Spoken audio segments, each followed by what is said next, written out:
qu'aujourd'hui, on est en 2025, on n'a plus de lieu décolonial en soi, ou de lieu qui est capable de porter une programmation politique autonome sur les questions décoloniales. Est-ce que tu penses que ça a un impact, ça, la question du lieu? Oui.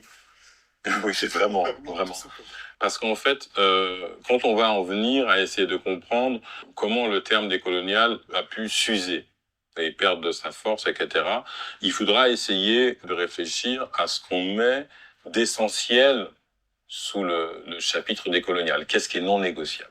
Et pour moi, en fait, si on veut que le terme garde cette forme de solidité, on verra ça en détail tout à l'heure, mais c'est déjà à considérer que dans la question décoloniale, il y a la question de l'autonomie et de la souveraineté. Si on laisse un terme comme décolonial au sein du capitalisme, même comme un terme critique, il finit par s'épuiser. Parce que c'est un système qui use et qui abuse des choses. Pour que les choses ne s'épuisent pas, il faut créer des dispositifs, je dirais, d'entretien.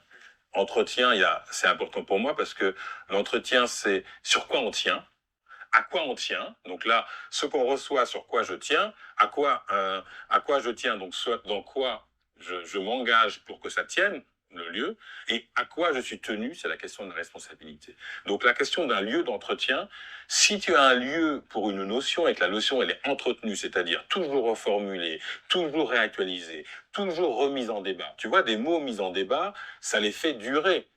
Mais si tu laisses le mot dans l'espace libéral du capitalisme, le mot il est utilisé comme une ressource, puisqu'en fait le capitalisme est étendu dans ses formes cognitives, le mot est une ressource et le capitalisme a une pratique d'épuisement. Donc va épuiser le mot, on va dire « Ah, j'en ai marre de décolonial », comme t'en as marre d'Édouard Glissant, moi aussi.